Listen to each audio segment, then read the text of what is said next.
అలవాట్లు, ఈ యొక్క వాసన, ఈ యొక్క నోటితోటి మనం అల్లా యొక్క పేరు తీసుకోవాలంటే మనకి సిగ్గు రాదా తమ్ముడు, సిగ్గు రాదా బ్రదర్? అల్లాహు అక్బర్, లా ఇలాహ ఇల్లల్లా, అల్హమ్దులిల్లా, సుబ్హాన్ అల్లా, అస్సలాము అలైకుం వరహమతుల్లాహి వబరకాతు. అల్లా అల్లా అల్లా అనే ఈ యొక్క నోటి నుంచి ఏదైతే అల్లా అనే పదం రావాలో, ఈ యొక్క అల్లా అనే పదం వచ్చే నోటిలో ఈ యొక్క సిగరెట్టు, గుట్కా, తంబాకు, జరదా, మద్యం ఇవన్నీ ఏంటి తమ్ముడు? ఇవి ఎంతవరకు సరైనది? అల్లా శరీరాన్ని పరిశుభ్రంగా ఉంచుకోమంటున్నాడు. ప్రతి నమాజ్కి ముందు 5 సార్లు వజూ చేయాలి, ప్రతిరోజు 5 సార్లు వజూ. మరియు ఖురాన్లో 74వ సూరా 4-5 వాక్యంలో చెప్తున్నాడు, మన యొక్క శరీరాన్ని, మన యొక్క దుస్తులని, మన యొక్క ఇంటిని, మన యొక్క మాటలని అన్నీ కూడా పరిశుభ్రంగా నీట్గా ఉండాలని ఇస్లాం చెప్తూ ఉంది.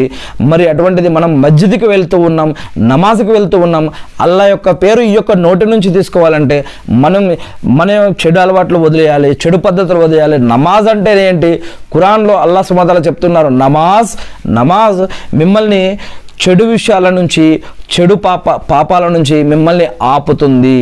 చెడు విషయాల నుంచి, పాపాల నుంచి, క్రైమ్స్ నుంచి, నేరాల నుంచి, ఘోరాల నుంచి నమాజ్ మిమ్మల్ని ఆపుతుంది అని అల్లాహ్ సుబ్హానహు వ తఆలా ఖురాన్లో చెప్తూ ఉన్నారు. అల్హమ్దులిల్లా. మరి ఈ యొక్క మస్జిదులకి కొన్ని నియమ నిబంధనలు, రూల్స్ అండ్ రెగ్యులేషన్స్ని అల్లాహ్ సుబ్హానహు వ తఆలా పెట్టాడు.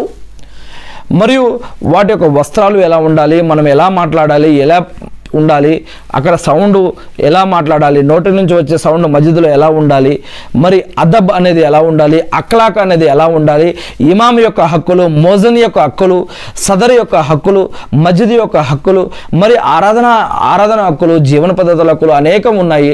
ఇలాంటి అనేక విషయాలు మరి ఖురాన్ మరియు హదీసుల్లో, మరియు బుఖారీ హదీస్, తిర్మిజీ హదీస్, నసాయి హదీస్, ముస్లిం హదీస్, అబూ దావూద్ హదీస్ మరియు మిస్కాతుల్ మసాబిహ్, ఖురాన్ మరియు హదీసుల్లో ఇలాంటి అనేక విషయాలు చెప్పబడ్డాయి.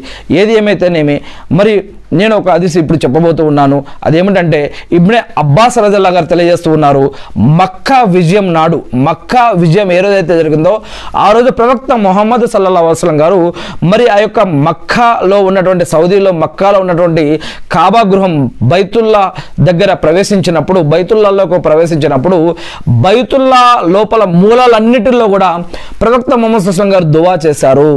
దాని తర్వాత నమాజ్ అక్కడ చదవకుండా బయటికి వచ్చారు. బయటికి వచ్చి 2 రకాతుల నమాజ్ చదివారు. తర్వాత బైతుల్లా వైపు సైగ చేశారు. సైగ చేస్తూ ఈ యొక్క కాబా, ఈ యొక్క మక్కాలో ఉన్నటువంటి, సౌదీలో మక్కాలో ఉన్నటువంటి ఈ యొక్క కాబా మీ అందరికీ ఇది ఈనాటి నుంచి కిబ్లాగా ఉంటుంది అని చెప్పడం జరిగింది. అల్హమ్దులిల్లా. ఈ యొక్క విషయం బుఖారీ హదీస్ గ్రంథంలో మరియు